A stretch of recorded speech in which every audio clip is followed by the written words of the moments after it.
ලෝකය කියන්නේ අපි හිතනට වඩා හරිම පුදුමාකාර තැනක්.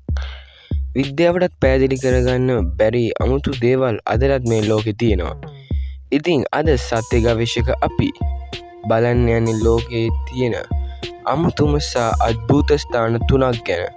වීඩියෝ එකට යන්න කලින් අපේ channel එක subscribe කරන්න අමතක කරන්න එපා.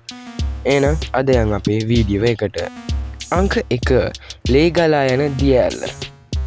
ඇන්ටාර්ක්ටිකාවේ තියෙන මේ දියඇල්ල රතු පාටට ගලා යන්නේ තද රතු පාට වතුර.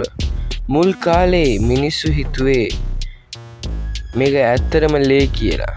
හැබැයි සත්‍ය ගවේෂණය කරලා බලද්දී හොයාගත්තේ මේ වතුර තියෙන්නේ අධික යකඩ ප්‍රමාණයේ වාතය සමග වැටීමෙන් මේ රතු පාට හැදෙනවා කියලයි. අංක 2 බර්මියුඩා ත්‍රිකෝණය. අට්ලාන්ටික් සාගරයේ පිහිටි මේ ප්‍රදේශය හරහා යන නැව් ගුවන් යානා දහස් ගණනක් අභිරහස් විදියට අතුරුදහන් වෙලා තියෙනවා. සමහරු කියන්නේ මේක පිටසක්වල ජීවීන්ගේ වැඩක් කියලා. තවත් සමහරු කියන්නේ මේක ස්වාභාවික චුම්බක බලයක් කියලා.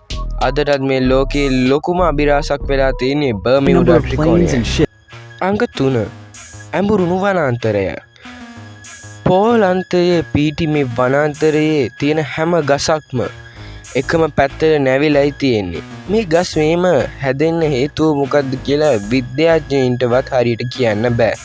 මේක ස්වාභාවික දෙයක්ද නැත්නම් මිනිසුන් කරපු දෙයක්ද කියලා අදටත් ලොකුම රහසක්.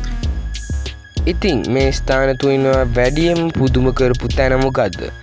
පල්ලෙන් කමෙන්ට් කරන්න. මේ වගේ සත්‍ය තොරතුරු දිගටම දැනගන්න අපිත් එක්ක එකතු වෙන්න. ස්තුතියි.